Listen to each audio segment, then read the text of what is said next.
అందరికీ praise lord. యాకోబు రాసిన పత్రిక కొత్త నిబంధన, యాకోబు రాసిన పత్రిక 210 పేజీ, కొత్త నిబంధన 210 పేజీ అంటే యాకోబు రాసిన పత్రిక మొదటి అధ్యాయం. ఈరోజు వాక్యంలో కొన్ని ముఖ్యమైన విషయాలు మనం ఎప్పుడు మనిషి ఎలా ఉండాలి అనే వాక్యం. మనిషి ముఖ్యంగా విశ్వాసి, ఎవరు విశ్వాసి ఎలాంటి సమయంలో ఎలా ఉండాలి అనే వాక్యాన్ని ఈరోజు మీ అందరితో కూడా చర్చించుకుంటాను. ప్రతి ఒక్కరు కూడా మనసు పెట్టి ఆలోచించి చదివేదానికన్నా వినడానికి ఎక్కువగా దృష్టి పెట్టండి, మనసులో పెట్టుకోవాలి. వాక్యమును నేను చాలా మందికి చెప్తా ఉంటాను, అయ్యా మన మందిరంలో వాక్యం మీకు అర్థమవుతుందా లేదా అని అడుగుతారు. అవునా అవునా కదా? అర్థమవుతుందా నిజంగా? అయితే ఎంతమంది వాక్యాన్ని హృదయంలో ఉంచుకుంటున్నారు అనేది కావాలి. ఎంతమంది హృదయంలో ఉంచుకుంటున్నారు? ఇంతమంది వాక్యాన్ని నిజంగా జ్ఞాపకంగా ఉంటుందా, గుర్తుంటుందా? అయితే ఈ వాక్యము ఖచ్చితంగా, ఈ వాక్యం మాత్రం ఖచ్చితంగా గుర్తుపెట్టుకోండి. యాకోబు రాసిన పత్రికలో మొదటి అధ్యాయము 13వ వచనం చదువుకుందాం. హల్లెలూయా. దేవుడు కీడు విషయమై శోధింపబడనేరడు. ఆయన ఎవనిని శోధింపడు గనుక ఎవడైనను శోధింపబడినప్పుడు నేను దేవుని చేత శోధింపబడుచున్నాను అని అనకూడదు. మొట్టమొదటి బిహేవియర్ నేనేం చెప్పినా, మనిషి ఎప్పుడు ఎలా ఉండాలి అందరూ చెప్పాలి. ఎప్పుడు మనిషి ఎప్పుడు ఎలా ఉండాలి. మనిషి గురించి చెప్పట్లే కానీ విశ్వాసం గురించి చెప్తున్నా ఈరోజు. నువ్వు మంచి విశ్వాసం అని ఎంతమంది చెప్పగలరు? చెప్పగలిగిన వాళ్ళు ఒక ఏరు చూపించాడు నాకు జాబ్, ఒక ఏరు. చెడ్డ విశ్వాసం అన్న వాళ్ళు అందరూ 5 ఏళ్ళు చూపించారు. ఎవరు చూపించట్లేదంటే మీరు అసలు విశ్వాసమే కదా. ఏదో ఒక దానికి ఉండండి. అయితే చల్లగానే ఉండు లేదా రచ్చగానే ఉండదు. వాక్యం చెప్తుంది కదా. నేను మంచి విశ్వాసం అనుకునే వాళ్ళు ఒక ఏళ్ళు చూపించాలి. కన్ఫామ్ అన్నా నేను మంచి విశ్వాసం. కన్ఫామా? వినపడలే నాకు. ఇంతమంది ఉన్నారా? 10 మంది చెప్తున్నారా సంఘంలో? నేను అబద్ధ సేవకుండేనా? జనాలు లేని సంఘమేనా? అది కూడా గట్టిగా చెప్పండి మరి. కన్ఫామా? అయితే ఒక మంచి విశ్వాసం అయితే నువ్వు గ్రహించవలసిన విషయాన్ని దేవుడు చెప్తా ఉన్నాడు. శోధన అంటే ఏదైనా బాధ కానీ, ఏదైనా ఇబ్బంది కానీ, ఏదైనా వ్యాధి కానీ వచ్చినప్పుడు మనం వెంటనే ఎలా రియాక్ట్ అవుతాం అనేది దేవుడు నీతో మాట్లాడుతున్నాడు. ఎలా రియాక్ట్ అవుతాం అంటే తెలుగులో ప్రతి ఒక్కరు కూడా, నేను తెలుగులోనే చెప్తున్నా, ఇంగ్లీష్లో చెప్తున్నా. ఎంతమంది వింటున్నారు? తెలుగేనా చెప్పేది? రైట్. దుఃఖం వచ్చినప్పుడు, శోధన వచ్చినప్పుడు మనిషి ఎలా ఉంటాడు అని దేవుడు వాక్యం చెప్తున్నాడు. అయ్యా ఈ వాక్యం మళ్ళీ చదువుతున్నాం వినండి. దేవుడు కీడు విషయమై శోధింపనేరడు. మొట్టమొదటి మాట ఏంటి అంటే, దేవుడు నిన్ను శోధించడు. ఏం చేయడు? కష్టము పెట్టడు, బాధ పెట్టడు, శోధించడు. శోధిస్తాడా? క్లారిటీ కోసం అంట, యేసుక్రీస్తు ప్రభు వారిని ఒక్కరిని మాత్రము మంచి దేవుడు అని ఎందుకు అంటారు? Why everyone called Jesus is a good one? ఎందుకు యేసుక్రీస్తు ప్రభు వారిని మంచి దేవుడు అని పిలుస్తారు? నువ్వే గొప్ప దేవుడు, నువ్వే నీతిమంతుడు, నా పరమ వైద్యుడు. నువ్వే గొప్ప దేవుడు, నువ్వే నీతిమంతుడు, నువ్వే నీతిమంతుడు, నా పరమ వైద్యుడు. ఎందుకు ఆయన గొప్ప దేవుడు? నీతిమంతుడు, ప్రేమ కలిగిన దేవుడు, గొప్ప దేవుడు అని ఆయన గొప్పవాడిని ఒకరు ఎందుకు అంటారు అంటే కంపల్సరీ గొప్పవాళ్ళలో మంచితనం అనే లక్షణం ఉంటుంది. అవునా కాదా? అందరూ గొప్పవాళ్ళు కాలేదా? అయితారా? ఈ దేవుడు మాత్రము గొప్ప దేవుడు అంట, అంటే మంచి దేవుడు అంట. ఇక్కడ గమనించండి, ఎందుకు మంచి దేవుడు అంటే ఈయన ఎవరిని కూడా శోధించడు. అంటే ఫలానా విషయం చిన్న సలహా చెప్తాను. ఫలానా విషయంలో నువ్వు లోబడ్డా లోబడకపోయినా, ఫలానా మొక్కుబడి నువ్వు తీర్చే విషయంలోనో, ఫలానా ప్రార్థన విషయంలో నువ్వు దేవుడి దగ్గర మాట తప్పే విషయంలోనో, ఫలానా మందిరంలో నువ్వు నడుస్తా అన్న నడవడికలో నడవలేని పరిస్థితిలోనో, విశ్వాసంతో నేను జీవిస్తా అని అబద్ధం ఆడి లోక సంబంధంగా నువ్వు జీవిస్తేనో నిన్ను శోధించే దేవుడు ఈయన. అదేందనా మన విశ్వాసంగా లేకపోయినా దేవుడు శోధించడా అంటే శిక్షిస్తాడా? శిక్షించడు. అన్నా నువ్వు పాపంలో పడ్డా, ఇలా ఉన్నా అలా ఉన్నా, దేవుడిని నమ్మి పక్కన పోయినా దేవుడు నన్ను శిక్షించడా? ఏం చేయడంట? ఏం చేయడు? వినపడలా? గట్టిగా చెప్పండి. శిక్షించడు. క్లారిటీగా చెప్తున్నాను నేను, ఆయన నిన్ను శిక్షించడు. జస్ట్ ఏం చేస్తాడు అంటే పక్కకు తప్పుకుంటాడు. ఏం చేస్తాడు? బాణాలు వచ్చినప్పుడు ఎదురుగా షీల్డ్ పెట్టుకొని మన ఎదురుగా సైన్యం నిలబడ్డప్పుడు ఏ బాణమైనా మహారాజు గుచ్చుకుంటుందా? గుచ్చుకుంటుందారా? గుచ్చుకోదు. అలాగే దేవుడు నీకు అడ్డుగా ఉన్నప్పుడు ఏ కష్టము కూడా నేను డైరెక్ట్ గా గుచ్చుకోదు. గుర్తుపెట్టుకో, గట్టిగా దేవుడు ఆయన ఏం చేస్తాడు అంటే వెనక ఆయన ఎన్ని హింసలు పెట్టి ఎంత ఏమి చేసినా గానీ అతను శిక్షించడంట, ఆయన శోధించడంట. అతన్ని ఏం చేస్తాడు అంటే నీలాంటి నాలాంటి వాడిని దేవుని ముందు పెట్టుకుని నడిచేవాడిని మర్చిపోయి అజ్ఞానంతో ఉన్నప్పుడు జస్ట్ ఏం చేస్తా ఉంటాడు? పక్కకి. అప్పుడు బాణాలు ఏమవుతాయి? డైరెక్ట్ గా వచ్చి కూర్చుకుంటా ఉంటాయి. గుర్తుపెట్టుకోవాలి. అక్కడ వాక్యం చెప్తుంది, నేను చెప్పట్లా. ఈయన శోధించే దేవుడు కాదు, ఈయన మంచి దేవుడు. ఈయన ఏ దేవుడు? మంచి దేవుడు. ఇంకొక మాట చదువుదాం, చూడమక్కడ. ఆయన ఎవరిని శోధింపడు గనుక ఎవడైనను బాధపడుతున్నాడు, కష్టం వచ్చింది, నష్టం వచ్చింది అంటే శోధించబడుతున్నాడు అనే మాట చెబితే మనం ఎవరిని అంటాము? యేసయ్యా ఎందుకు నాకు ఈ కష్టం తీసుకొచ్చినావు? అంతా నువ్వే తెచ్చినావు. ఏం పాపం చేసినా నేను? ఎందుకు నాకు ఈ సమస్య? ఎందుకు నాకు వ్యాధి? ఎందుకు నాకు రోగం? మన ఏ విశ్వాసంలో? మరొకసారి ఏమి చూపా? ఏ విశ్వాసంలో? మంచి విశ్వాసం. అవునా? కరెక్టేనా? మనం ఎవరికి చూపిస్తాం? ఏలో ఎవరికి చూపిస్తాం? ఏలో కరెక్ట్ గా చూపించాలి. ఏం జరిగినా కానీ ఎవరికి చూపిస్తాం? చెడు జరిగితే దేవుడా నువ్వే నాకు చెడు చేస్తావు. మంచి జరిగితే నా వల్లే ఇదంతా జరిగింది. చెడు జరిగితే ఎవరి వల్ల చేసావు? చూపియాలి అందరూ కూడా. చెడు జరిగితే ఎవరి వల్ల చేసావు? వినపడాలి, నాకు కనపడాలి, వినపడాలి. ఏళ్ళు లేకుంటే ఏళ్ళు తిరుగుతాయి. ఎందుకంటే నువ్వు నా దగ్గరకు వచ్చి ఏం మాట్లాడుతూ ఉంటావు, నాకు బాగా తెలుసు నీ గురించి. కరెక్ట్ గా చూడండి. చెడు జరిగినప్పుడు అయ్యా నీ వల్లనే నాకు చెడు జరుగుతుంది అంటావు. అదే మంచి జరిగితే నా ప్రార్థన, నా వల్ల, నా తీర్మానం, నా పద్ధతి, నా నడక, నేను చేసిన త్యాగం, అయ్యా అవునా కాదా? నేను పడ్డా కష్టం అంతే. ఇదంతా అరాచకంగా ఉంటుంది మనం చెప్పేది.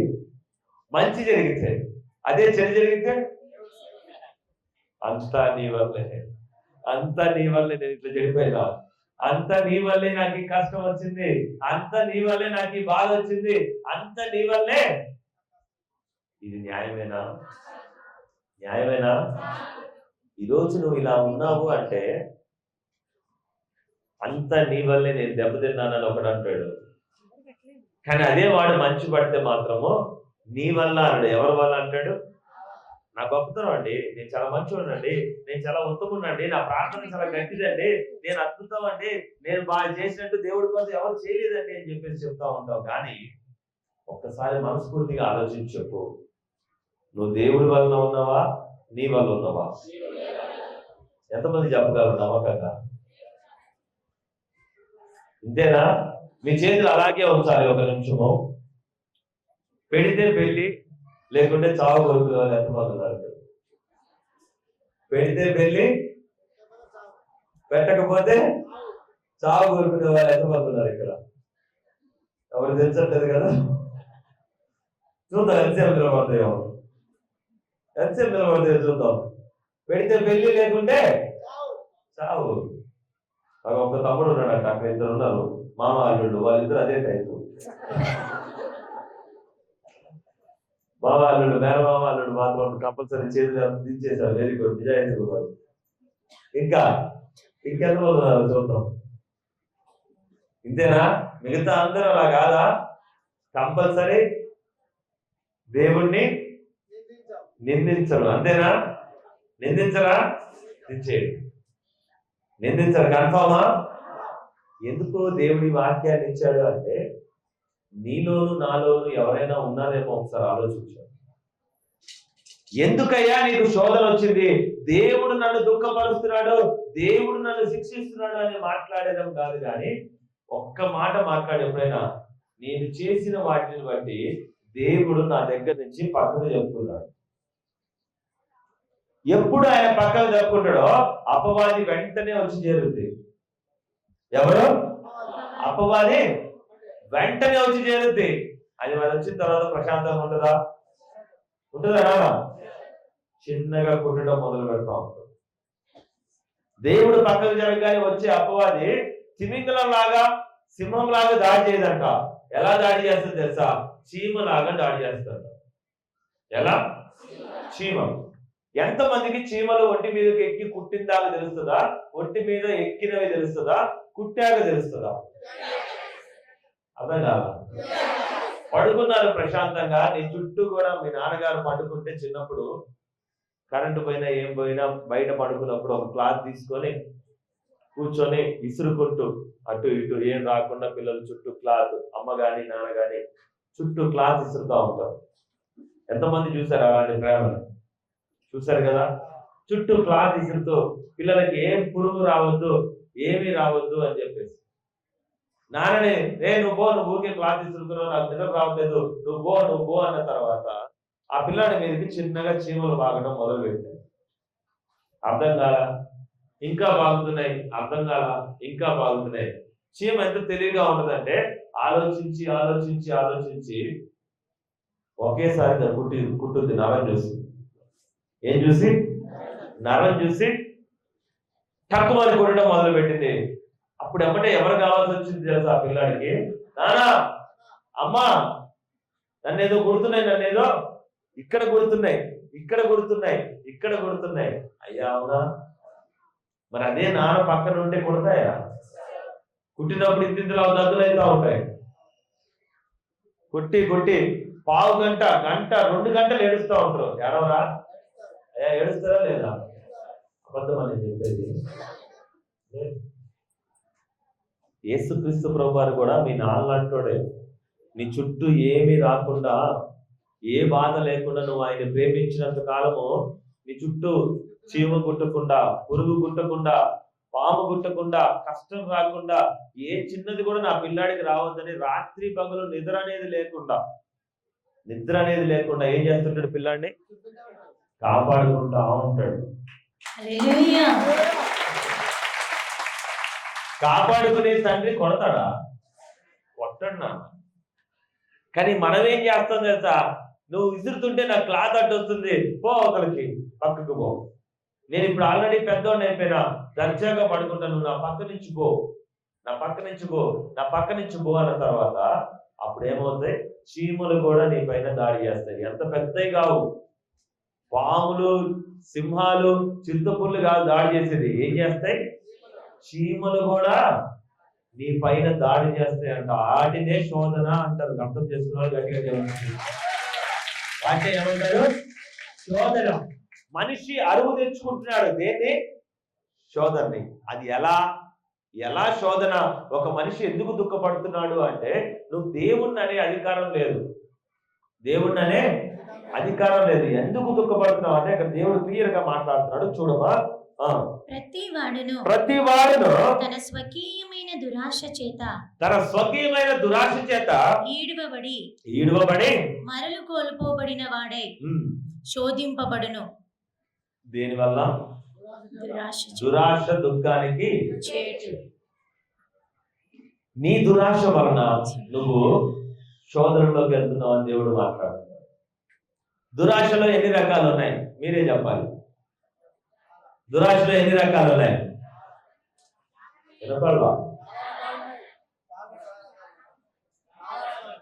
అంటే మీరు బాగా తెలియగలరు, నేను ఒకటే తెలియకపోకుండా. నేనేమో ఒక మాట చెప్పాలంటే అట్టిపండి తొక్కొలిచినట్టు ఇటుపక్క ఒకసారి ఒలిచి నోట్లో పెడితే మీరు తింటారు. మీరు మాత్రం నాకు పండు నోట్లో పెడతారు. ఒక ముక్కలో చాలా అంటే అయిపోయినట్టేనా? అంతేనయ్యా? మీరు కూడా వివరంగా చెప్పండి. ఏంటి ఆస్తి కోసం దురాశ, ఇంకా బంగారం కోసం దురాశ, ఇంకా అయ్యా డబ్బు కోసం అంట, ఇంకా అట్లా పక్కన పెడదాం. దేవుడు దూరం చేసుకోవడానికి మందిరం విషయంలో దురాశలు ఎట్లుంటాయి? మందిరానికి రాకుండా కూలీ కోసం పోవడం దురాశ, అంతేనా? వెరీ గుడ్ అన్న, గట్టిగా చెప్పను. ఇంకా దశమ భాగం ఇవ్వకుండా దురాశ అంట, వెరీ గుడ్. ఇంకోసారి మళ్ళీ గట్టిగా చెప్పండి. అవి కూడా మిగిలించుకొని తినేద్దాం అని, వెరీ గుడ్, రైట్. ఇంకా అమ్మా సరే, అది ఒకటి. అన్ని మనీ రిలేటెడ్ కాకుండా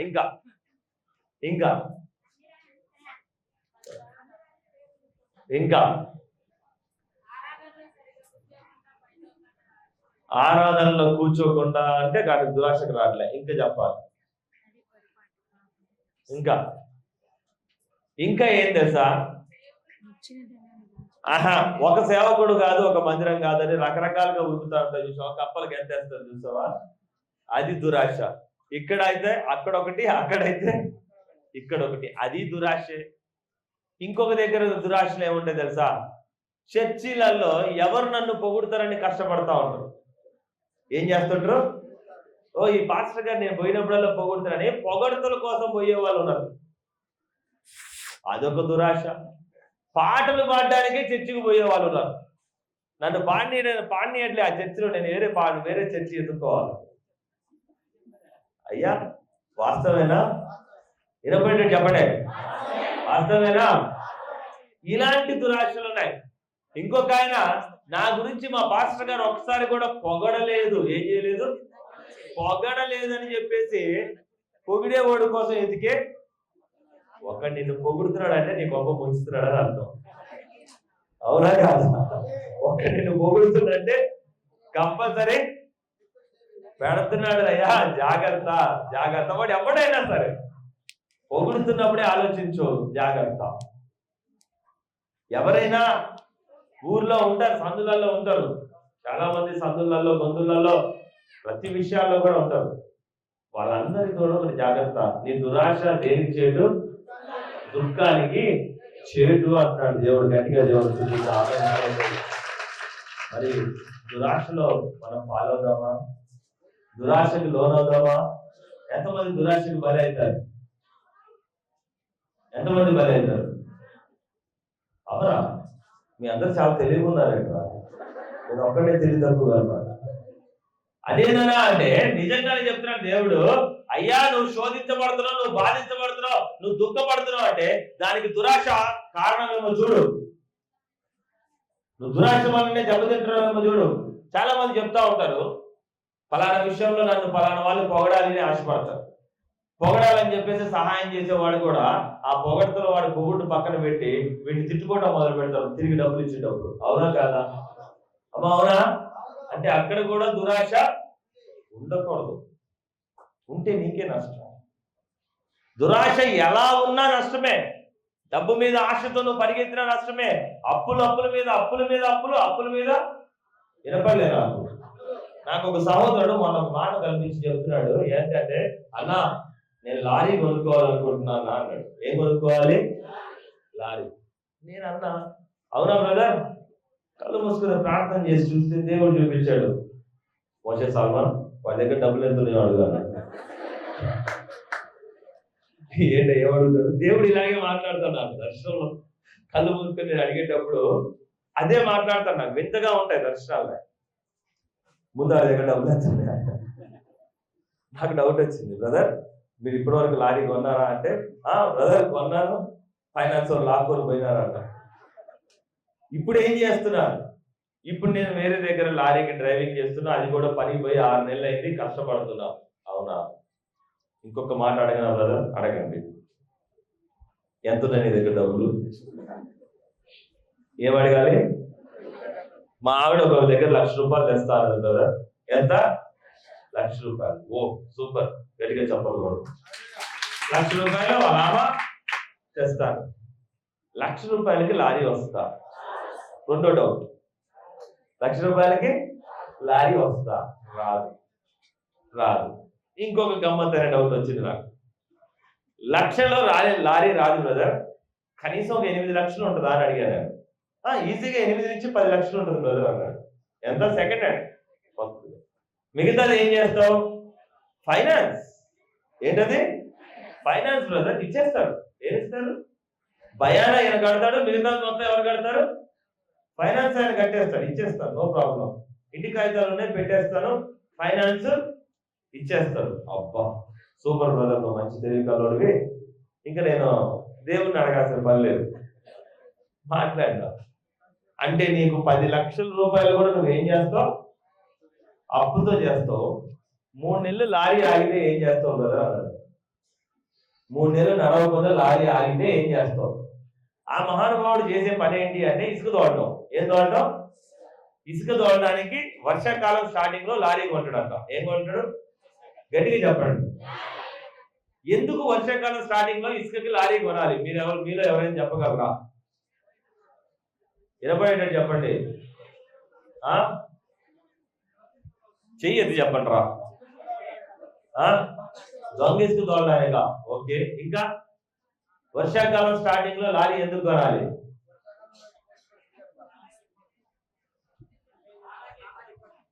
కాటాకి ఎక్కువ వస్తుందనా? అంటే వెయిట్ టన్నేజ్ పెరుగుతానా? ఓకే. ఇంకా తెలివి పిల్లలు ఉన్నారు. ఇంకా ఇసుక దొరకదు కాబట్టి రేట్ ఎక్కువ ఉండదని. Okay, very good. ఇంకా లారీకి ఇప్పుడు రేటు తగ్గడానికి ఇది ఏమైనా ఫ్రిడ్జా? తనకి ఎండాకాలం లాగా ఏ ఫ్రిడ్జ్? వర్షాకాలంలో ఫ్రిడ్జ్కి రేటు తగ్గినట్టు. ఓకే.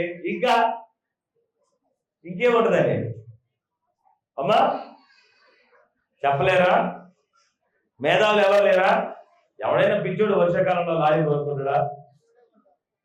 వరదలు వచ్చి మొత్తం ఎక్కడ ఇసుక తీయనీరు, ఎక్కడ కూడా చెరువులు గిరువులు అన్ని కూడా ఎండాకాలంలో ఇసుక తోలుతారు కానీ వర్షాకాలంలో ఇసుక తోలరు. ఈ చిన్న మాట చెప్పలేకపోయినట్టే నేను ఎవరికి చెప్తున్న వాక్యం తెలుసా? మరి అట్టిపండు కూడా సరిపోతే నవలి పెట్టాలి అమ్మా. అసలు వర్షాకాలంలో లారీ కొన్నా, వర్షాకాలంలో ట్రాక్టర్ కొని, అది కూడా ఇసుక తోలుతా అంటే వాడంత పిచ్చోడు ఈ ప్రపంచంలో లేనట్టు లెక్క. ఎందుకంటే ఏమైంది? ఏ చెరువులోకి లారీ దిగదు. సారేమో అప్పుల మీద 10 లక్షలు చేసి ఇల్లు కూడా తాకట్టు పెట్టి లారీ కొంటాడు. 3 నెలలు కిస్తీలు కట్టకపోతే లారీలు తీసుకుపోయి అప్పుడు ఏమంటాడు ఈయన? ఏసయ్యా, నేను ఫలానా ఒక బడ్డు లాంటి పాస్టర్ని అడిగితే కొనుక్కోమన్నాడు. ఎవరిని అడిగితే? ఫలానా బడ్డు లాంటి పాస్టర్ని దర్శనం అడిగితే ఆయన చెప్పిండు కొనుక్కోమని. కొనుక్కొని నా బతికేమైంది, నా లారీ పోయింది, నా ఇల్లు కూడా పోయింది. నేను ఏసయ్యని నమ్మా. ఏం చేయను? నేను ఏసయ్యలేడు, పాడలేడు. పాస్టర్లు అందరూ తొగలేదు. అంతేనా అనేది? అంతేనా? అమ్మా అంతేనా? నేనేం పాపం చేసిన? అన్ని తెలివితేటలు ఉంటే నేను ఇసుక లారీ తోలుకుంటే కానీ పాస్టర్ ఎందుకు వెళ్తా? అయ్యా అవునా కాదమ్మా? ఈ చిన్న లాజిక్ చాలా మందికి అర్థం కాదు కదా. అర్థం కాదు. ఇసుక లారీ గురించి పాస్టర్ గారికి తెలిసి ఉండాలి, వరి ఎప్పుడు వేయాలో పాస్టర్ గారికి తెలిసి ఉండాలి, పత్తి ఎప్పుడు నాటాలో పాస్టర్ గారికి తెలిసి ఉండాలి, అప్పులు చేస్తే ఒక ఎకరానికి ఎంత అయిందో కూడా పాస్టర్ గారికి తెలిసి ఉండాలి. అప్పుడు ఏం చేయాలి పాస్టర్ గారు? 2 రోజులకు ఒక పని చేస్తున్నారు, ఒక్కొక్క ఫీల్డ్కి పోయి 2 రోజులకు ఒక దగ్గర నేర్చుకొని ఆ తర్వాత పాస్టర్ అవ్వాలి. అంతేనా?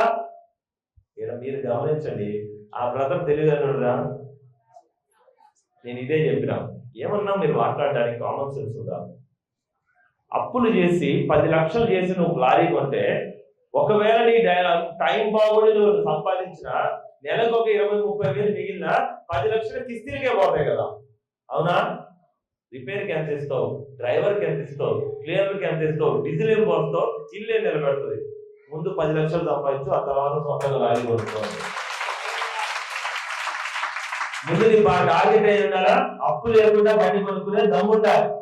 అది ఇంటి ముందు ఆగినా నీకు బాధ లేకుండా నిలబడే శక్తి ఉండాలి. అయ్యా అవునా? అది పని చేసి అప్పు చేసేమో అడుగు తింటా అంటావు. అయిదా? ఇది నిజమైన జ్ఞానము.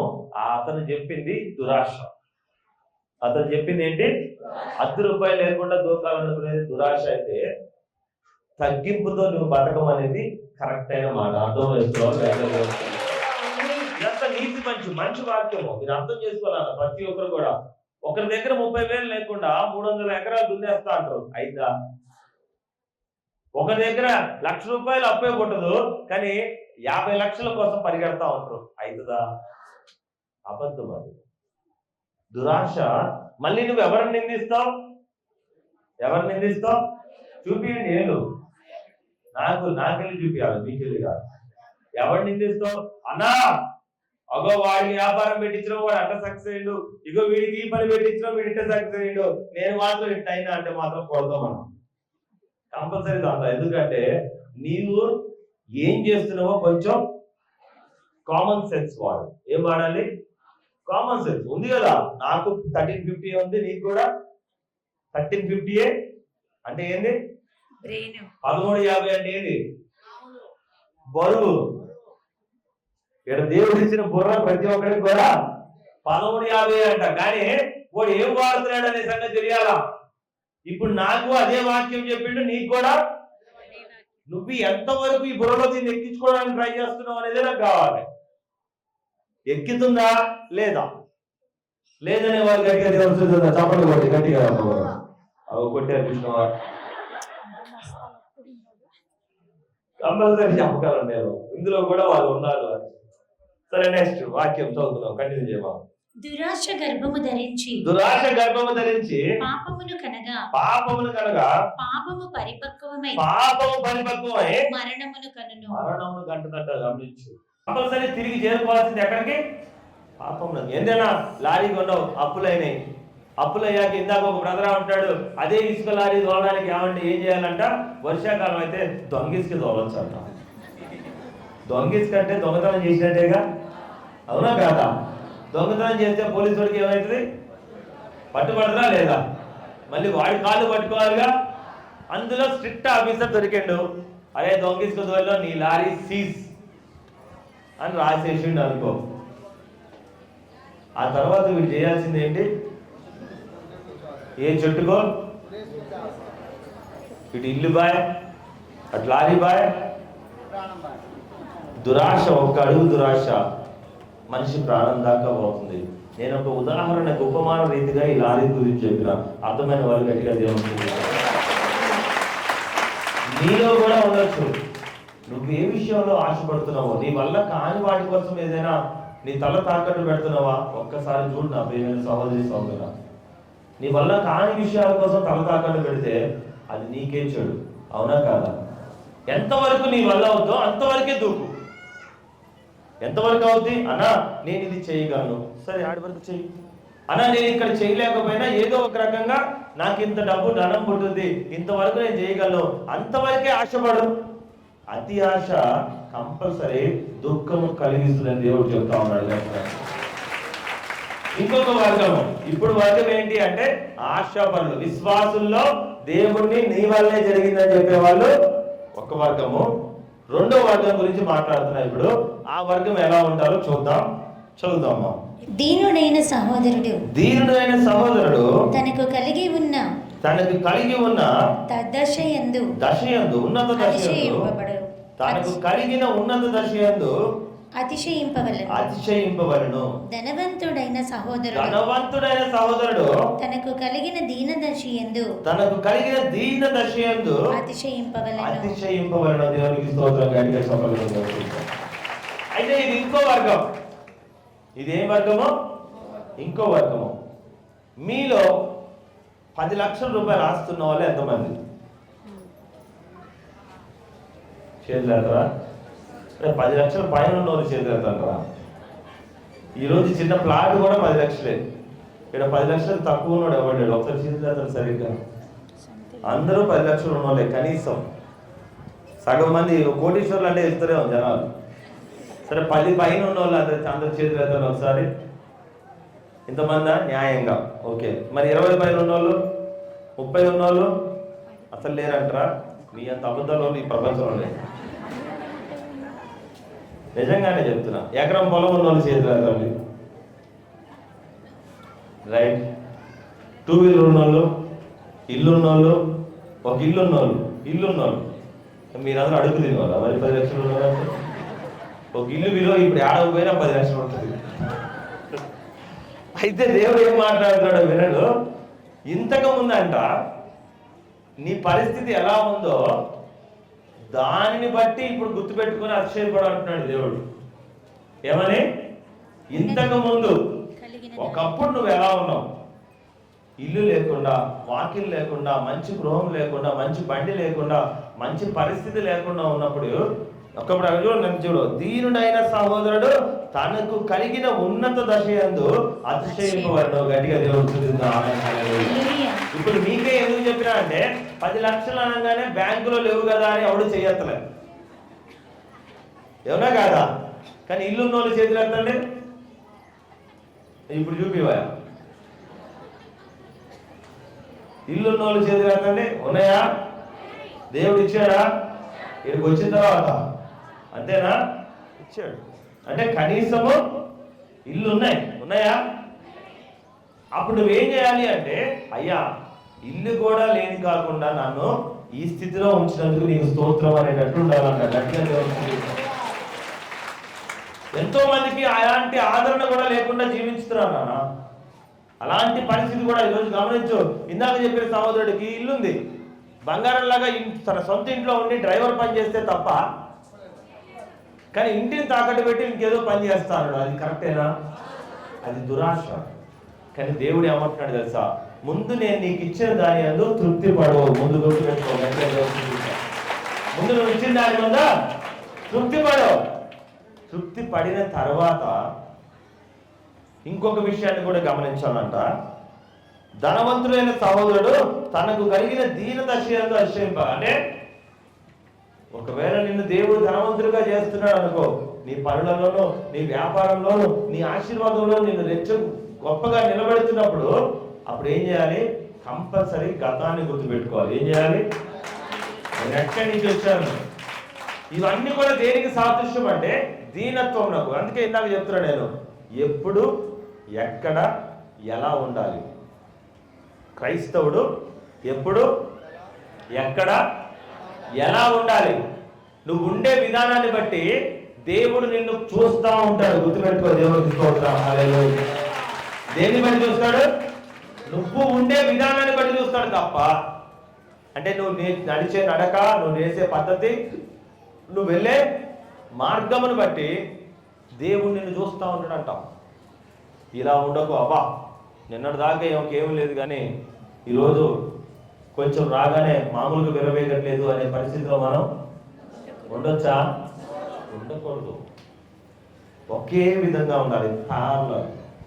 నా స్థితిని గతకాలాన్ని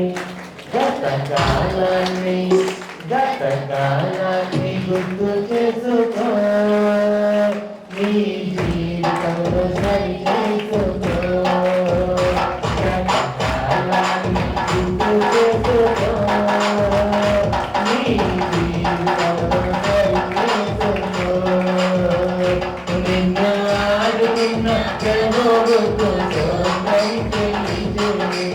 ఆదుకున్న ప్రభువు స్తోత్రం చెల్లించిరి విశ్వాసములో కృతజ్ఞతగా నిండుని విశ్వాసములో కృతజ్ఞతగా నిండు గతకాలాన్ని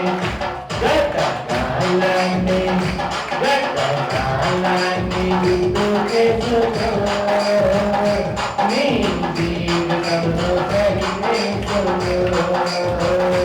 జీవితంలో సాగరంలో మునిగినప్పుడు బంధువర్గం నిర్వహించినప్పుడు దుఃఖ సాగరంలో మునిగినప్పుడు బంధువర్గం నిర్వహించినప్పుడు నిన్ను ఆదుకున్న ప్రభువు స్తోత్రం చెల్లించి నిన్ను ఆదుకున్న ప్రభువు స్తోత్రం చెల్లించి విశ్వాసమును కృతజ్ఞతగా నిండుని విశ్వాసమును కృతజ్ఞతగా నిండుగా కాలాన్ని గట్టిగా కాలాన్ని గుర్తు చేసుకో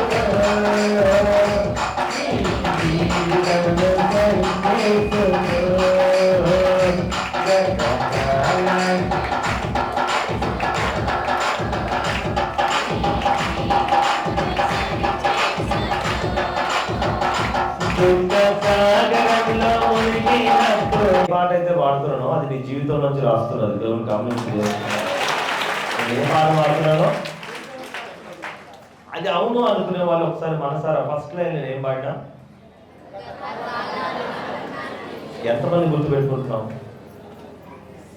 ఈరోజు ఈ మందిరానికి రానప్పుడు నీ పరిస్థితి ఎలా ఉంది? ఈరోజు మందిరానికి వచ్చిన తర్వాత ఈ సంఘంలో నేను వేరే ప్రపంచం గురించి నాకు తెలియదు, ఎందుకంటే నా ప్రపంచం చాలా చిన్నది.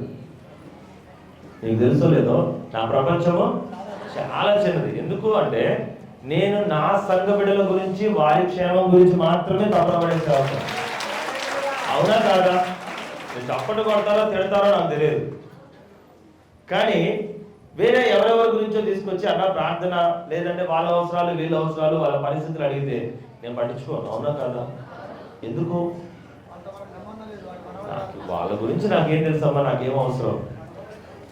అవునా, నాకేం అవసరం? ఎందుకంటే నా పని నాకు ఉన్నప్పుడు నాకు పక్కనోడు కష్టం గురించి చూడాల్సిన అవసరము, నేను తినే తిండి, నా పిల్లలు, నేను నా బాధ్యత, నా ఇల్లు ఇది ఉన్నప్పుడు పక్కనోడు బిల్డింగ్ల గురించి అపార్ట్మెంట్ల గురించి నాకు మరి నీకు అవసరం ఉందా? ఎంతమందికి అవసరం ఉంది? ఇక్కడ దేవుడు అదే అడుగుతున్నాడు, నీకు అవసరం ఏంటి? మరణ మంచుల్లో ఉన్నప్పుడు దుఃఖంలో ఉన్నప్పుడు నీతో పక్కన ఎవరు ఉన్నారు? ఉన్నారా? ఎవరైనా ఉన్నారా? లేదు. వైద్యులే పక్కన పెట్టినప్పుడు నీతో ఎవరు లేరు. రోగం కొగ్గదీసినప్పుడు నీతో ఎవరు లేరు. నీ పక్కన ఉన్నది నీ కోసం ప్రార్థన చేసింది మాత్రం ఒకే ఒక సంఘం ఉందా? అంటే బాగుంటే నీ కోసం ప్రార్థన చేసే సంఘమేనా? నేను అందుకే చెప్తున్నాను, ఆ ప్రపంచం ఎంత చాలా చిన్నది. అందుకే మన మందిరం కూడా గుండ్రంగా ఉంటుంది. నాకు భూమి అంతా కాదు, నా మందిరం గుండ్రంగా ఉండే మందిరంలో ఎంతమంది ఉన్నారో వాళ్ళ గురించే నా బాధ. గట్టిగా చెబుతుందో అర్థమైన బయట దేశం నుంచి వచ్చిన ఎక్కడ కూర్చుంది? నేను ఇందాక ఏం చెప్పినా, నువ్వు ఎంత ఉన్నతమైన వాక్యం ఏం చెప్తుంది? దీనుడైన సహోదరుడు తనకు కలిగిన ఉన్నత దశ యందు అతిశయింపవలెను, ధనవంతుడైన సహోదరుడు తనకు కలిగిన దీన దశ యందు అతిశయింపబడాలంట. అంటే నువ్వు ఎలాంటి స్థాయిలో ఉన్నా తగ్గించుకునే ఉండాలి, గుర్తు చేసుకుంటా ఉండాలి. గుర్తు పెట్టుకో, గట్టిగా దేవుని అలాగే ఉందామా? రెచ్చిపోదామా? మనం గొప్ప వాళ్ళు అయిపోయినామని గొప్ప స్థితికి వెళ్ళిపోయినామని అనుకుందామా? వద్దు. నా ప్రియమైన సహోదరి సహోదరా, నువ్వు ఎప్పుడైనా గొప్పవాడి కాలేదు, దేవుడు నిన్ను గొప్పవాడిగా చేస్తున్నాడు అంతే. తగ్గించుకో. ఇంకొక వాక్యం చదువుకొని వాక్యాన్ని ముగించుకుందాం. 22 మీరు కంపల్సరీ గుర్తుపెట్టుకోవాలి. ఎంతమంది గుర్తుపెట్టుకున్నారు ఈ వాక్యాన్ని? ఎంతమంది గుర్తుపెట్టుకుంటారు? కన్ఫర్మా? ఎవరైనా నేను ధనవంతుడిని అని చెప్పి ఇక్కడ లోకానికి సంబంధించి గర్వపడుతున్నదే వాళ్ళ కోసం కూడా మాట్లాడతాడు. చూడండి, మీరు 11వ వచనము, ఏలయనగా ఇతడు గడ్డిపు అదే ధనవంతుడు తనకు కలిగిన ధనమందు అతిశయింపకూడదు. ఏలయనగా ఇతడు గడ్డి పువ్వు వలె గతించిపోను. సూర్యుడు ఉదయించి వడగాలి కొట్టి గడ్డిని మార్చివేయగా దాని పువ్వు రాలిపోను, దాని స్వరూపము సౌందర్యము నశించును. అలాగే ధనవంతుడు కూడా తన ప్రయత్నములలో వాడిపోవును అంట. ఏం చేస్తాడంట? ధనవంతుడు, అయ్యో ఒక రోజు నాకేం లేదు, ఈ రోజు నేను ఫలానా చక్రవర్తిని, అధికారిని, నేను డబ్బులు సంపాదించిన గొప్పని అని చెప్పి నువ్వు ఒకవేళ విరవీగితే ఏమవుతుందంట? సూర్యుడు వస్తే గడ్డి పువ్వు ఎలా అయితే వడిపడిపోతావు, ధనవంతుడు ప్రయత్నాలు కూడా అలా ఒక్కసారి కుప్పకూలిపోతాడ. గుర్తుపెట్టుకో. అందుకే నువ్వు ఎలా ఉంటున్నావు?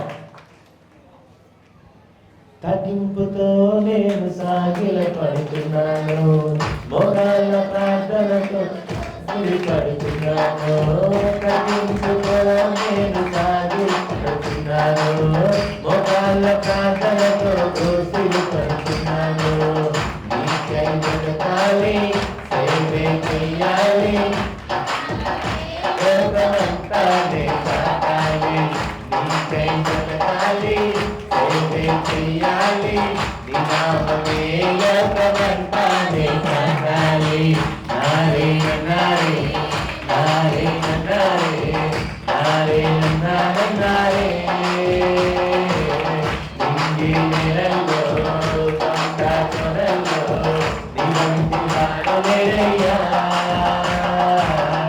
నీ దాసుడిగా నేను నీకు కొరకు కనిపెట్టుచున్నానయ్యా. ఓ యేసయ్యా, నింగి నెలలో నివంతి వాడలేరయ్యా. నీ దాసుడిగా నేను నీకు కొరకు కనిపెట్టుచున్నానయ్యా. ఓ యేసయ్యా. అవునా? ఎలా ఉండాలి? తగ్గింపు కలిగి ఉండాలి. ఈ లోకంలో నీకు ఎంత ఇచ్చినాను, నీకు ఏం కలిగినాను, ఈరోజు కొద్ది కొద్ది ఆశీర్వాదాలకి, కొంచెం కొంత ధనానికి, కొన్ని కొన్ని మేలులకి మనిషి దేవుణ్ణి పక్కన పెట్టేస్తున్నాడు. ఎవరిని పక్కన పెడుతున్నాడు? దేవుణ్ణి పట్టు పెట్టి శోధన, ఆ బాణాలు అతనే ఎదురు తీసుకుంటున్నాడు. ఎందుకంటే ఏమీ లేనప్పుడు అయ్యా నువ్వు నన్ను కాపాడు అనే విశ్వాసి, అయ్యా నన్ను బతికించాలని విశ్వాసి, అయ్యా నా అప్పులు తీర్చమన్న విశ్వాసి, అయ్యా నా కష్టం తీర్చమని కన్నీరు కాల్చిన విశ్వాసి కొంచెం మేలు పొందుకోగానే దేవా నువ్వు పక్కకు జరుగు, ఇప్పుడు నేనే పోటు మనగాన్ని అంటాడు. ఏం చేయమంటున్నాడు? దేవా నువ్వు పక్క జరుగు, ఇప్పుడు నేనే సింహాన్ని, నేనే గొప్పవాడిని, నేను ఏదైనా చేయగలను. ఏముందనుకుంటున్నావు? ఏదైనా చేయగలను. సూర్యుడు ఉదయించి అస్తమించే లోపు నీకున్నదంతా మాడిపోద్దంట. గుర్తుపెట్టుకో. ఎప్పటిలోపు? ఉదయించి అస్తమించే లోపే ఉన్నదంతా గడ్డి పువ్వు మాడిపోయినట్టు మాడిపోద్దంట. అవసరం మనకు గర్వము? ఎంతమందికి కావాలి? How many of you greatest people here? గొప్ప వాళ్ళు ఎంతమంది ఉన్నారు ఇక్కడ? లేరా? ధనవంతులు, గర్వించే వాళ్ళు, ఏ దేవుడు నాకెందుకు అనేవాళ్ళు లేరా? మూర్ఖులు ఉన్నారు నాన్న. ఈరోజు కూడా ఇక్కడ కొద్ది మందిలో ఉన్నారు. యావత్ ప్రపంచానికి నేను సేవకుని అవ్వాలని నాకు ఆలోచన కాదు. నా వరకు దేవుడు పంపించిన వాడికి ఒక న్యాయమైన సేవకు రావడానికి నేను కష్టపడుతున్నాను. మీలో కూడా కొద్దిమంది ఇప్పటికీ కూడా జ్ఞానం లేకుండా ఉన్నారు. నేను ఎవరి మాట విన్నో, నేనేం చేయను. ఎందుకు అలా అంటున్నావు? నువ్వు ఎవరి మాట వినకపోయినా నీకే చెడు. సేవకుడి మాట వినకపోతే ఎవరికి చెడు? నీకే. నీ ఇంట్లో నీ పెద్దవాడి మాట వినట్టే నీ తండ్రి అయినా, నీ సేవకుడు, ఆత్మీయ తండ్రి అయినా సేవకుడు మాట వినకపోతే ఎవరికి చెడు అవుతుంది? నీకే చెడు అవుతుంది. నాకైతా నాకు ఎప్పుడు చెడు కావాలి. నా ప్రియమైన సహోదరుడా, నేనేన్నో విషయాల్ని ఒడిదుడుకుల్ని చూసి ముందుకెళ్తున్న సేవకుడిని. పైకి వచ్చానని చెప్పుకోలేను, కానీ ఒడిదుడుకులు చూసి ముందుకెళ్తున్న సేవకుడిని. మరి నీలో ఎంతమంది నేను ఎప్పుడు ఒకేలాగా నిర్దిష్టంగా నిలబడతాను అని చెప్తారు? నిలబడతారా? ఆమేన్. హల్లెలూయా. గట్టిగా దేవునికి స్తోత్రం. హల్లెలూయా. ఇంకొక ముఖ్యమైన మాట చెప్తున్నాను వినండి. ధనమును చూసి గర్వపడకండి, నీకున్న దాన్ని చూసి గొప్పవాడు అనుకోవద్దు. ఎప్పుడు కూడా నీ ఫస్ట్ స్థితిని బట్టి నువ్వు తగ్గించుకొని జీవించు. మందిరంలో అర్థం చేసుకోవడానికి లాస్ట్ మాట చదువుతున్నాను, విందాము. 22వ వచనము. మీరు వినువారు మాత్రమే ఉండి మిమ్మును మీరు మోసపుచ్చుకొనకూడదు. ఇంకా వాక్య ప్రకారము ప్రవర్తించే వాళ్ళై ఉండాలంట. ఎలా ఉండాలి? వింటున్నారు వాక్యము, కానీ ఆ వినేదాన్ని నడిచేటట్టు ఉండాలి. ఇక్కడ బయటికి పోయాక నాకెందుకు వాక్యం, బయటికి వెళ్ళగానే ఎమ్మటి ఏమవుద్దంట, మీకు చూడండి, గొర్రె తోలు కప్పుకున్న తోడేలు అంటారు. ఏంటది? అందరు చెప్పండి. నాని నేను ఒక్కనే మొత్తుకుంటే ఏం బాగుంటుంది? మీరు కూడా నోరు వాడండి. ఊళ్ళో వాళ్ళని తిట్టడానికి నా నోరు? దేవుడు వాక్యం చెప్పడానికి పనికి రాదా? వస్తుందా రాదా? గొర్రె తేలు కప్పుకున్న తోడేలు అంట. ఆ తోడేలు ఎంతసేపు కప్పుకుంటుంది? ఆ గుంపులో ఉన్నంత వరకే కప్పుకుంటుంది. దానికి కావాల్సిన వేట, దానికి కావాల్సిన మాంసము, దానికి కావాల్సిన గొర్రెలు అక్కడ వరకు మాత్రమే వాటిలో కలిసిపోవాలి. కాబట్టి గొర్రె తోడు ఏం చేస్తే కప్పుకొని, అది కూడా ఏమంటుంది? పెట్టిగలన్నాము అంటారు. ఎప్పుడు గుంపుల నుంచి బయటికి వెళ్ళగానే స్టార్ట్. ఏంటది? తోడేలు ఓలేయటము మొదలు పెట్టింది అంటే దాని గుణం బయటపడిపోద్ది బయటికి వెళ్ళాక. నేను చెప్పే వాస్తవ విషయాలు చెప్తున్నా. ప్రతి మనిషి జీవితంలో నువ్వు ఇక్కడికి వెళ్ళిన తర్వాత బయటికి వెళ్ళాక తోడేలయ్యి మందిరంలో మాత్రం గొర్రెమైనంత మాత్రం ఏ ఉపయోగమో లేదు. నువ్వు ఎలా మాట్లాడుతున్నావు చూడు. నువ్వు వినే దాంట్లో మాత్రమే ఉండి మిమ్మును మీరు మోసపుచ్చుకొనకుండా వాక్య ప్రకారము ప్రవర్తించు వారై ఉండు. గమనించు. ఇంకొకటి, ఎవడైనా అందరూ చదవాలి. అందరూ చదవాలి. ఆడవాళ్ళు చదవట్లే. మీరు కనుక తుడుచుకుంటున్నారు, నాకు ఇంత పెద్ద డూమ్ లైట్లు పెట్టారు, నేను ఎన్నిసార్లు తుడుచుకోవాలి? చదవండి. ఎవడైనను వాక్యమును వినువాడై ఉండి దాని ప్రకారము ప్రవర్తింపని వాడైతే వాడు అబద్ధములో తన సహజ ముఖమును చూచుకొను మనుష్యుని పోలి ఉన్నాడు. వాడు తన్ను చూచుకొని అవతలికి పోయి తానెట్టివాడో వెంటనే మరిచిపోవును కదా. వెంటనే మర్చిపోతాడు కదా. ఎవడైనా వాక్యము విని ఆ పద్ధతిలో దాన్ని మనసులో పెట్టుకోలేనంట, అద్దంలో ముఖం చూసుకునే అందగాడు లాగంటారు. అద్దంలో ముఖం చేసుకునే అందగాడు. ఇక్కడ మాత్రం చూసుకున్నప్పుడు ఏం ముఖం రండి ఇది అనుకుంటాడు. నువ్వు మహేష్ బాబు లాగా లేవు, నువ్వు చిరంజీవి లాగా లేవు, నల్లగున్నావు తెల్లగు అనుకుంటాడా లేదా అద్దంలో? అమ్మ వాస్తవం చూడ. ఎవరైనా మీరు చూడండి, ఆడవాళ్ళు కూడా ఈ మచ్చ ఏంటో ముఖం చూసుకున్నప్పుడు ఎవరైనా సరే మచ్చనో లేకుంటే గుంటనో లేకుంటే ఘాటునో ఎక్కడ బాగలేదు ముక్కునో ఎత్తుకున్న పళ్ళనో అదే చూసుకుంటారు అద్దంలో. నిజం చెప్తున్నా, కాదని చెప్పడం ఎవరైనా నీకు ఏది బాగలేదో అదే చూసుకుంటారు. అయ్యా మోసే గారు అవునా కాదా? ఏం చూసుకుంటావు అద్దంలో? ఏ పార్ట్ బాగలేదో ఆ పార్టే చూసుకుంటావు. ముక్కో కన్నో పల్లో చెవులో ఏదో ఇది ఒక్కటి బాగుంటే బాగుండేది, దేవుడు అన్ని పెట్టాడు కానీ ఇది ఒక్కటి కొంచెం కలర్ వచ్చి ఉంటే బాగుండేది, ఇంకొద్దిగా ప్లెయిన్ అయితే బాగుండే. అలాంటి వాడు అయితే ఎవడో ఒకడు ఏం చూసుకుంటాడు, ఇంకొద్దిగా తెల్లగైతే బాగుండు. అవునా? ఈ బొక్కలేదురా మామూలు రోజు రోజుకి ఉబ్బుతా ఉన్న ఘోరం ఉన్నట్టు. ఒకప్పుడు స్లిమ్గా అందంగా ఉండే. ఇంకొకళ్ళు పాపం పేరంలోని రాకముందు ఈ మచ్చ లేదు, పేరంలోని రాచాక ఈ మచ్చ ఎన్ని రాసినా పోవట్లేదు అక్కలైతే. అమ్మ అవునా? అవునా కాదా? కానీ అద్దం తీసేయగానే ఏమనుకుంటారంట, కొంచెం బయటికి వెళ్ళాక నా అంత అందగతి లేదు, నా అంత అందగా లేదు. నన్ను చూస్తే అందరు వింత, అరే వాడు చూసేది నువ్వు వింతగా ఉన్నావని. ఏమున్నావని? అందంగా ఉన్నావని కాదు, నువ్వు అందంగా ఉన్నవేమో అని నడుస్తూ చూసినావా, ఏనుగు నడిచినట్టు. వింతతనాన్ని చూసి నేను నవ్వుతున్నారు అన్న విషయం ఎవరికి అర్థం కాదు. గట్టిగా దేవుడు చూపిస్తాను. అమ్మ అవునా? ప్రతి మనిషి కూడా చూడు, ఎదురుగా రాగానే ముందు వాడిలో ఉన్న లోపాలనే చూస్తారు. వాడికి ఉన్న గ్లామర్ చూడరు, వాడికి ఉన్న బట్టలు చూడరు. చూస్తారా? ఆహా, ముందు వీడికి ఎలా ఉన్నాడు, ఆడవాళ్ళైనా పురుషులైనా ఎక్కడ బాగలేదో దానికి వెళ్ళి చూస్తారు. మచ్చ ఉంటే ఆ మచ్చకెళ్ళి, మెల్లకన్ను ఉంటే మెల్లకన్నుకి వెళ్ళి, ఎత్తుపళ్ళు ఉంటే ఎత్తపళ్ళకి వెళ్ళి, అయ్యా అవునా, గుండెకాళ్ళు ఉంటే గుండెకాళ్ళకి వెళ్ళి, అవునా కదమ్మా? అంతేగాని అందంగా ఉన్న ఏ పార్ట్ కూడా ఎవడు చూడడు. నువ్వు కూడా అనుకుంటున్నావేమో అద్దంలో చూసేటప్పుడు ఏమో చీని ముఖం పాడుగాను అని, బయటికి వెళ్ళిన తర్వాత ఏమో నా అంత అందగత్తే అందగాడు లేడని అనుకుంటున్నావా?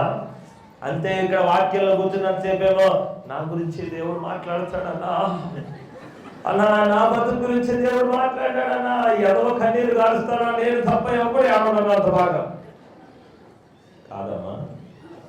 బయటికి వెళ్ళాక నేను కాదు నేనంత గొప్పోడు లేడు, నా అంత మంచోడు లేరు, నా అంత పతివ్రత లేదు, నా అంత నీచుడు లేడు, నా అయ్యా అవునా? అబద్ధాలు చెప్తున్నా అమ్మ, అబద్ధాలు చెప్తున్నామా? మరి అలాగే చేస్తున్నారా మీరు కూడా వాక్యంలో? ఇక్కడ మాత్రము అబ్బో దేవుడా తండ్రి అని కార్చి బయటికి వెళ్ళాక చిచ్చి ఎవడో ఏడ్చాడు నాకు, నేను మార్చుకోలే, నేను అట్లాంటి కదా, నేను చాలా ఏంటది, I'm very best human, very best man in the world. ప్రపంచంలో నా అంత మంచోడు, నా అంత అందగాడు, నా అంత గ్లామరస్ ఫెలో ఇక్కడ లోకల్లో. అంతేనా అక్క? అంతేనా అందులో? అంతేనా? ఈ వాక్యం కూడా ఇంతేనా? ఇక్కడ వరకే విన్నామన్నా, బయటికి వెళ్ళాక చిచ్చి వాక్యం అయిపోయింది, ఇప్పుడు నుంచి నాకు నేనే, నా బిహేవియర్ నాదే, నా పద్ధతి నాదే, అంతేనా ఉండాల్సింది? అది తప్పని మాట్లాడుతున్నారు దేవుడు గట్టిగా. మందిరంలో ఉన్నా ఒకేలాగా ఉండాలి, మందిరం బయట కూడా. నన్ను గమనించండి, నేను నాతో పాటు చిన్న విషయం చూడండి. నేను ఇక్కడ అలాగే ఉంటా, రోడ్డు మీద కలిసినా అలాగే మాట్లాడతా, కూర్చున్నప్పుడు అలాగే మాట్లాడతా, ప్రార్థనలో ఉన్నప్పుడు అలాగే మాట్లాడతా. నేను సేవకుడైనా అని చెప్పేసి మాత్రం ఒక రకమైన స్టైల్తో మాట్లాడను. అవునా కాదా? మాట్లాడతానా? అందరిలాగా ఓ బాబు వేరే దేవుడు. నేను ఉన్నోసారి చెప్తాను మీకు, పరిశుద్ధులారా దేవుడు మీ కోసము బలి అర్పించి రక్తాన్ని చిందించినా. నాకు చేత కాదు నాయన, నాకు అది చేత కాదు. నేను ఎట్లున్నానో అట్లనే, నువ్వు ఇక్కడ ఎట్లున్నావు బయట కూడా అట్లనే ఉండు. నా విశ్వాసం అలాగే ఉండు, నటించే వాడిగా ఉండొద్దు, గట్టిగా జరుగుతుంది. ఎలా ఉండొద్దు? వాక్యాన్ని ఇన్నవా, ఇన్నంటే గుర్తు పెట్టుకో. మారాలి అని ఇక్కడ ప్రార్థన చేసుకున్నావా, మారడానికే ప్రార్థన చేసుకో. నిలబడాలి, నేను ఇక్కడ ఈ రోజు మారిపోవాలి అని డిసైడ్ అయిపోయినవా, డిసైడ్ అయ్యేట్టే ఉండు. బయటికి వెళ్ళి మర్చిపో. ఇక్కడ గొర్రెలాగానే ఉంటే గొర్రెలాగా ఉండాలి, లేదు ఇక్కడ తోడేలాగుంటే బయట కూడా డోంట్ చేంజ్, ఒకేలాగా ఉండదు. ఎందుకంటే దేవుడు మాట్లాడుతున్నాడు, అందరూ వింటారు కానీ బయటికి వెళ్ళాక మర్చిపోతున్నారు అంటున్నాడు. మర్చిపోతున్నారా? మర్చిపోకుండా ఇక్కడికి ఒకళ్ళు వచ్చారు, మర్చిపోకుండా. నేను ఒక 2 సాక్ష్యాలు ముఖ్యమైనవి ఉన్నాయి ఈరోజు మీ ముందు చెప్పాలి. నేను చెప్పించాల్సిన సాక్ష్యాలు ఉన్నాయి, నాకు టైం లేదు, నా బాధ. 8 నెలలు అయిందా బ్రదర్ వచ్చి మందిరానికి? 6 నెలలు అవుతుంది. ఎన్ని నెలలు? 6 నెలలు. 6 నెలలు అవుతుంది బ్రదర్ మందిరానికి వచ్చి. ఆ బ్రదర్ సేవకుడు, మీకు అందరికీ తెలిసింది. అన్న ఇక్కడ మందిరంలో యాక్టివ్గా మాట్లాడతాడని మాత్రమే, ఏ వాక్యం నేను చెప్పినా ఇక్కడ ఆయన రిప్లై ఇస్తూ ఉంటాడు. అవునా? అట్లనేగా మీకు తెలుసు. ఎందుకు ఇవ్వగలడు అంటే ఆయన కొన్ని సంవత్సరాలు, ఎన్ని సంవత్సరాలు సేవ పరిచయం చేశారు? దాదాపు 18 సంవత్సరాలు అవుతుంది. 18 సంవత్సరాలు సేవకుడిగా చేశాను. ఏ మినిస్ట్రీ? నేను సిఎస్ఐలో చేశాను, తర్వాత 7th డేలో చేశాను. ఫస్ట్ సిఎస్ఐ 1995లో బైబిల్ ట్రైనింగ్ తీసుకున్నాను. 95 నుంచి 97లో మ్యారేజ్ చేసుకున్నాను. మ్యారేజ్ అయిన తర్వాత ఇక 2000 సంవత్సరం నుంచి స్టార్ట్ చేసాం. 2000 సంవత్సరం నుంచి ఇప్పుడు దాకా సిఎస్ఐలో 18 సంవత్సరాలు చేసిన తర్వాత మళ్ళీ 5 సంవత్సరాలు సెవెంత్ డేలో చేశాను. మొత్తం 23 ఏమేం జరిగింది? మీ బాధలు ఎలాంటి అనుభవించారు? చాలా అనుభవించాను. ఎందుకంటే మరణ పడకలకు కూడా పోయినాం. ఎందుకంటే మా ఇంటి మీద ఇప్పుడు మనం వాన పడితే రాళ్ళు వస్తాయి, కానీ మాకు నిజంగానే రాళ్ళు పడ్డాయి. మా ఇంటి మీద నిజంగానే రాళ్ళు పడ్డాయి. యాడ్ నుంచి వస్తున్నాయి ఎవరికి తెలియదు. కానీ ఒక్కొక్క ఇటుక పెట్టెలు పెద్ద పెద్ద రాళ్ళు కేజీ రాళ్ళు వచ్చి తగిలేది. ఆ కేజీ రాళ్ళు వచ్చి మనుషులకు తగిలితే మా యావంగా తగిలేది. మా యావంగా తగిలి ఆ సంవత్సరం మా ఇంట్లో పంట పండియటం కానీ కనీసం తినటానికి తిండి కూడా లేకుండా అయిపోయింది. తినటానికి చేనుకి పోయినా చేనులో రాళ్ళు, ఇంట్లో ఉన్న ఇంట్లో రాళ్ళు. ఆ రాళ్ళు అట్లా పడుతుంటే ఏంది ప్రభు అని అడిగితే ఇంకా తండ్రి మాట్లాడారు. ఎందుకంటే సాతాను ప్రభావము చేతబడి ప్రభావం చేతపడి చేసి ఆ రాళ్ళ కింద పెడితే ఆ రాళ్ళు అట్లా పడ్డాయని చెప్పి అప్పుడు నేను ప్రభువా నీ సేవకు నేను అంకితమవుతాను, నాకు నీ సేవలో అంకితమవుతాను, నీ సేవ చేస్తాను, నాకు ఇవన్నీ వీటి నుంచి తొలగించు అంటే ప్రభు తొలగించాడు. ఇంక అప్పటి నుంచి ఆయన సేవ చేయడం మొదలుపెట్టినాం. కానీ నేను అనుకుంటున్నాను నిజాయితీగా చేయలేదనిపించింది. ఎందుకంటే ఈ ఇందాక అయ్యగారు చెప్పినట్టుగా వాక్యం అనుసారంగా జీవించలేకపోయినాను. వాక్యానుసారంగా ఎందుకంటే లోకంలో అన్నీ కావాలి, ఆస్తి కావాలి, ఐశ్వర్యం కావాలి, ఇట్లా పిల్లల కోసం వాళ్ళ కోసం వీళ్ళ కోసం మనం చేసే అబద్ధాల వల్ల చేసే కొన్ని తప్పుల వల్ల ఈ లోకాశల వల్ల నేను అందులో సక్సెస్ కాలేకపోయాను అనిపించాను. సేవలో సక్సెస్ కాలేకపోయాను. నాకు సంఘం 50 నుంచి 60 మంది దాకా సంఘం ఉండేది. చర్చి కట్టించాను. చర్చి ఒక 100-150 మంది పట్టే చర్చి ఉంది ఇంటికాడ, కట్టించాను. అయినా కానీ నాకు మనశ్శాంతి లేదు, ప్రశాంత్ అనిపించలేదు. 2012లో పెద్దయ్య గారు ఉన్నప్పుడు మన మందిరానికి వచ్చాను. చాలా నెల వచ్చి మా సొంత చెల్లి మరణ పాడకపోయింది. డాక్టరు పెంటాల మన గంగరాజు గారు చనిపోయింది, మీ చెల్లి చనిపోయింది, తీసుకొని వెళ్ళిపోమన్నారు. తీసుకొని వెళ్ళిపోమంటే ఏంది నా చెల్లి చిన్నతనంలో ఉన్న నాకన్నా చిన్న చనిపోవటం ఏంది అని నేను సేవకునున్నా కదా అని ప్రార్థన చేశాను. ప్రార్థన చేస్తే ప్రార్థనలో అయ్యగారిని చూపించాడు నాకు దేవుడు. చూపించినప్పుడు నేను మళ్ళీ ఇక్కడ విక్రమనగర్లో ఒక సిస్టర్ ఉంది. ఆ సిస్టర్ ఫోన్ చేసి అన్న పలానా కాడ వరంగల్ క్రాస్ రోడ్లో అయ్యగారు ఉన్నారు, అయ్యగారి దగ్గరికి పోవన్నా, అక్క బతికిద్ది అని చెప్పింది. ఎమ్మటే వరంగల్ క్రాస్ రోడ్ నేను నా భార్య ఇద్దరం బండి వేసుకొని అయ్యగారి దగ్గరికి వస్తే అయ్యగారు నన్ను అంతకుముందే వచ్చిన కాబట్టి ప్రేమించి దగ్గర కూర్చోబెట్టుకొని బ్రదరు పాస్టర్ గారి దగ్గర కూర్చో అన్నారు. అమ్మ నన్ను పిలిచి అయ్యా పాస్టర్వా అన్నది అమ్మ, పెద్దమ్మ అంటే అవునమ్మా అంటే అది కూర్చోండి అయ్యగారి పక్కన కూర్చోండి అన్నారు. కూర్చోగానే అయ్యా మీ చెల్లికి చేతబడి ప్రభావం ఉంది అని చెప్పేసి అన్నారు అయ్యగారు. అయితే ఎమ్మటే వస్త్రపు చెంగు ఇచ్చారు. ఆ వస్త్రపు చెంగు తీసుకుపోయి నేను మా చెల్లికి మా మిస్సెస్ని కట్టమన్నాను. ఆడపిల్ల కట్టింది కాబట్టి కట్టి నేను ఎమ్మటే మోకరించి ప్రార్థన చేశాను. ప్రార్థన చేసి నా ప్రార్థన గంట ప్రార్థన చేసే లోపల అసలు చచ్చిపోయి తీసప్పమన్నారు. వాళ్ళ బావగారులు తీసుకొస్తున్నావా, శవాన్ని తీసుకొస్తున్నావా, ఆటోలో తీసుకొస్తున్నావా, బండిలో తీసుకొస్తున్నావా, లేదా అంబులెన్స్లో తీసుకొస్తున్నావా అని మా చెల్లితో నన్ను ఫోన్ చేయటం మొదలు. అరే బాబు మీరు కాసేపు ఆగండి, చచ్చిపోతుందని నేను దుఃఖపడుతుంటే మీరు దేంట్లో తీసుకొస్తున్నారు, కట్టెలు పోగు చేసేవని వాళ్ళు మాట్లాడుతున్నారు. అట్లా కాదు, మీరు అసలు కాసేపు ఆగండి, అసలు ఆమె చనిపోయిందా చనిపోలేదా ఇంకా నిర్ధారణ చేయలేదు. డాక్టర్ అయితే నిర్ధారణ చేశాను కానీ నేను నిర్ధారణ చేయలేదు. నిర్ధారణ చేసిన తర్వాత మీకు ఫోన్ చేస్తా, అప్పుడు మీరు కట్టెలు పోగు చేస్తులే అన్నాను అని చెప్పేసి ఎమ్మటే ప్రార్థన చేసే లోపల దేవుడు మా చెల్లితో మాట్లాడాడంట. మాట్లాడి ఇగలే నీ గురించి నీ తోడై నేనున్నా, నిన్ను కాపాడుతా లే అని మాట్లాడగానే మా చెల్లి దిక్కులు లేచి కూర్చొని అన్న నాతో దేవుడు మాట్లాడిండు అన్న. మా చెల్లికి అసలు దేవుడు అంటే తెలియదు, అసలు దేవుడు ఎవరో తెలియదు. మేము ప్రార్థన చేస్తున్నప్పుడు పండక్కలో పిలుస్తాం, వచ్చిద్ది తింటది వెళ్ళిపోయింది. ఆమెకు దేవుడు ఎవరో తెలియదు. దేవుడు అన్న నాతో దేవుడు మాట్లాడిండన్న. నిజమా అమ్మ, నేను ఇన్ని సంవత్సరాల నుంచి సేవ చేస్తున్నాను, నాతో దేవుడు మాట్లాడలేదు, నీతో దేవుడు మాట్లాడిండమ్మా అని నేను చాలా కన్నీరుతో ఏడ్చడం మొదలుపెట్టిన. అంతలో లేచి కూర్చుంది, కూర్చుంటే ఇక అసలు డాక్టర్లు చూస్తే ఏంది ఇంత అద్భుతమైంది, అసలు చనిపోయిందన్న కదా అని ఆ డాక్టర్ డాక్టర్ గంగరాజు గారు సంకల్ప హాస్పిటల్ ఎండి గారు, ఏంది పాస్టర్ గారు చనిపోయిందన్నా కదా మీ చెల్లిని, కూర్చుందేంది అన్నారు.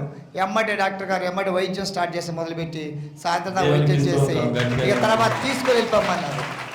నేను ఒక విషయం చెప్తాను ఏంటి అంటే, వస్త్రం క్లాత్. ఏ క్లాత్ అది? వస్త్రం క్లాత్. మన వస్త్రం చెంగు నా సహోదరుడు 2012లో నాన్నగారు ఉన్నప్పుడు కూడా తీసుకెళ్ళాను. ఆయనే చెప్తున్నారు, అవునా? అవును.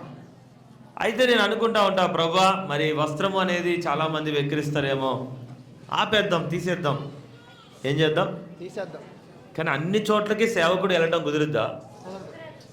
నేను వెళ్ళలేని చోటకి మా నాన్నగారు, అంటే ఈ రోజు అంటే మీరు అనుకోవచ్చు, అన్న పాస్టర్ మోషే సాల్మన్ గారు ఉన్నారు కాబట్టి, దేవుడు ఇక్కడ ఉన్నాడు కాబట్టి అద్భుతాలు జరుగుతున్నాయి. కాదు, నాకన్నా ముందు మా నాన్నగారు ఉన్నప్పుడు కూడా దేవుడు ఇక్కడే ఉన్నాడు. గట్టిగా దేవుడు చూపిస్తాం. అవునా? అవును. నేను మీకు నీకు చూపిస్తున్నా, నేను దేవుడు ఇలా ఉన్నాడు అని క్లియర్గా మీకు చూపిస్తున్నాను, ఖండితంగా చూపిస్తున్నాను. మందిరానికి నడవమని నేను రూల్స్ కరెక్ట్గా పెట్టాను, కానీ ఆ రోజు మా నాన్నగారు పెట్టలేకపోయారు. పెట్టకపోవడం వల్ల అంత అద్భుతం చూసిన సహోదరుడు కూడా కుప్పగూలిపోవాల్సి వచ్చింది. ఆ రోజు వచ్చాడు, ఒక ప్రాణం కాపాడుకున్నాడు, కానీ మళ్ళీ మందిరానికి రాలేకపోయాడు. అయ్యా అవునా? అవును, రాలేకపోయాను. నేను అంటే నాకు గర్వం ఉండేది ఏంటంటే, నేను పాస్టర్నిగా ఇంకో పాస్టర్ గారి దగ్గరికి రావటం ఏంది, సరే ఇక నేను రావటం ఏందని అనిపించింది, నాకు అనిపించి నేనే ఒక పాస్టర్ కాబట్టి నేను అక్కడికి రావటం ఏందని రాలేకపోయాను. కానీ ఇక పెద్దయ్య గారు పోయిన తర్వాత నాకు తెలియదు. ఇక తర్వాత నాకు ఇలా ఇక ఎప్పటికప్పుడు బాధలు విరుకులు, ఇక ప్రాణం మీదకి వస్తాం ఇట్లా జరుగుతున్నప్పుడు ఇక మళ్ళీ నేను అయ్యగారు గుర్తుకొచ్చాడు. నాకు అయ్యగారు గుర్తుకొచ్చి మా చెల్లి ద్వారా, అమ్మ నేను కూడా వస్తారా చెల్లి అంటే, మా సొంత చెల్లి ఆమెని నేను ఈడికి తీసుకొస్తే మళ్ళీ తిరిగి ఆమె నన్ను మళ్ళీ ఈడికి తీసుకొచ్చింది.